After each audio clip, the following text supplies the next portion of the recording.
thank you, Mohamed. So my name is Holger Dalkmann. I'm the transport lead of the Climate Compatible Growth Program, as well as the senior advisor to the High Volume Transport Program. And we thought it was taking us the opportunity today, having you here as the, and I have to look up exactly as your title. It's a, and I have to put on my glasses as well, so to read that. So you're the road transport sector co-lead as part of the climate champion team. So I want to make sure so that this is correct. So this is a mouthful, but obviously you are front and center in terms of also what's happened now at COP. So that's also why we thought also have this conversation. But what is that role? Tell us a little bit more. So ever after the Paris Agreement, there was the Marrakesh Partnership was created afterwards. And the purpose of it is to bring in non-state actors. These are companies, civil society entities, NGOs, conglomerates, and the private sector at large into the discussions to bring COP, the Convention of the Parties, beyond, to expand the scope.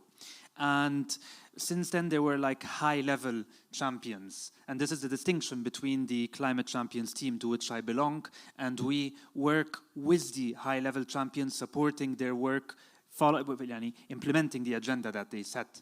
And the agenda, there is like Mr. Nigel Topping representing the COP26 presidency, and this year Dr. Mahmoud Mohieldin representing the COP27 presidency, and there's going to be the handover to next year's.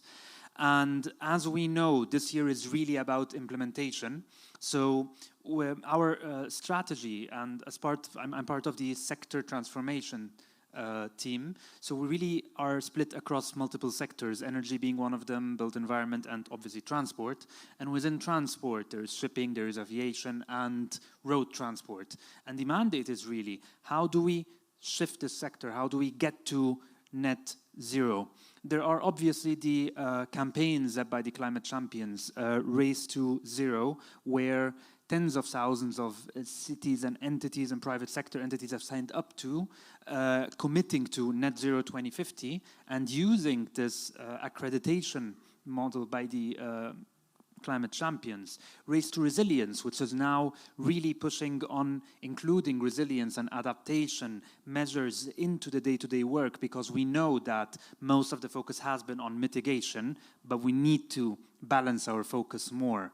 And our work has really been engaging, supporting the presidential initiatives, but also the Marrakesh Partnership process, the multi-stakeholder discussion Mark mentioned and so eloquently, to make sure that we maximize the ambition, that we radically collaborate towards raising these ambitions, an ambition loop where the ambitions of the private sector, and we're seeing that electrification, push policymakers to be more ambitious in committing to net zero targets sooner and more ambitious, in the end giving the signal to the private sector to invest even more. And in electric vehicles, we've seen this push last year was very powerful with the ZEV declaration.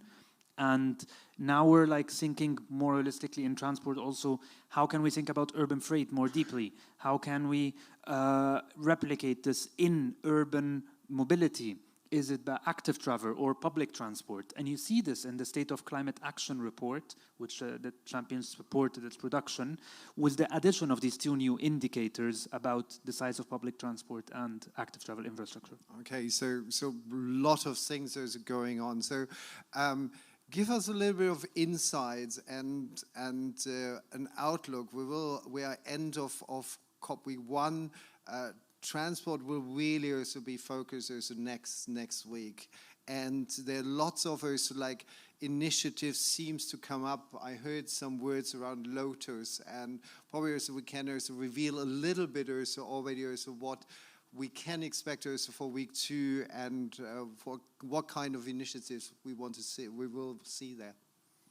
Well, absolutely. It's a big world. There's so many initiatives happening, so many announcements. So my first recommendation would be Top of the COP. This is a newsletter. It is brought out every day, and it shows the agenda of the next day, highlighting the key events.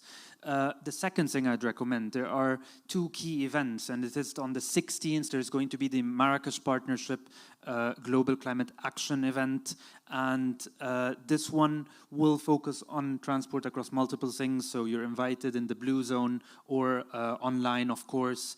And on the 17th, there is going to be the presidency-led event, and it's one of the initiatives by the COP27 presidency, and they have been published online. So if you want to learn more about the initiatives, go to the COP27 website, initiatives, and you will find LOTUS, which stands for Low Carbon Transport for Urban Sustainability. And it has 3 themes, and there will be an announcement of it and a multi-stakeholder discussion over how we can leverage the international process and start a conversation over this next upcoming year through COP28 to add value, to think through what can we do, what ought to be done, what needs to be done, what can be done.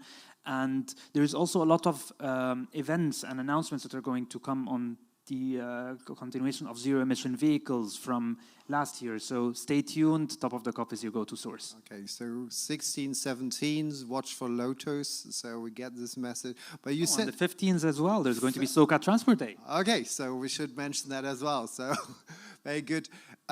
You said there's 3 initiatives or 3 new key areas. What are these? So it's about scaling up finance with a focus on public transport systems and active mobility. So there is a lot of innovation, a lot of talk happening about finance in general.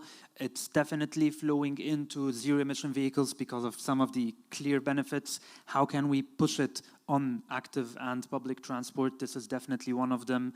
There is a discussion on urban freight. There is a discussion on planning, and specifically national climate strategies, sustainable urban mobility plans, how they fit into the NDCs and the capacity building that's required to do that.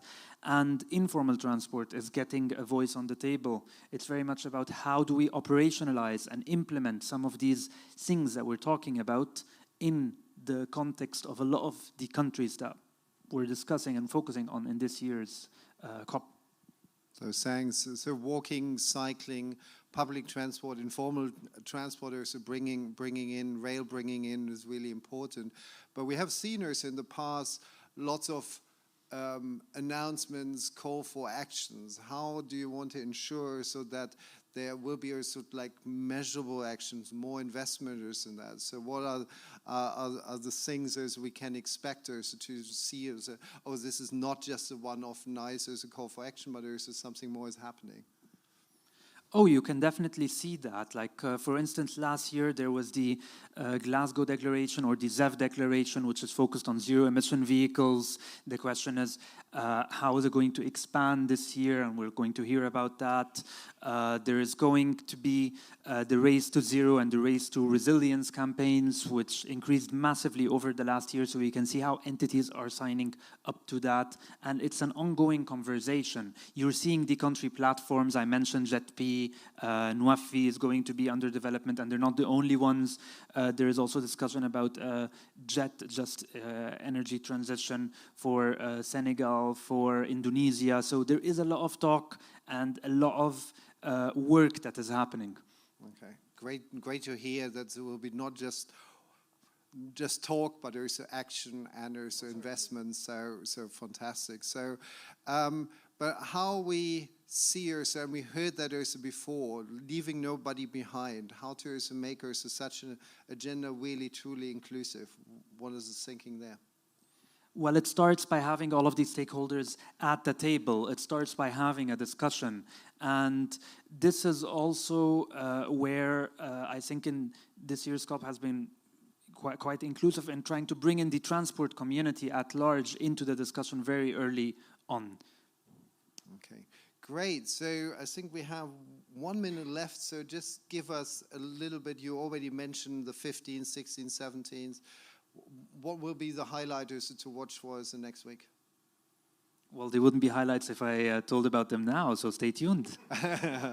Fantastic. So with that, also, thank you very much also for taking your time. Good luck also next week. Hope to see you all there and online. And thank you very much. Thank you. See you later. Thank you.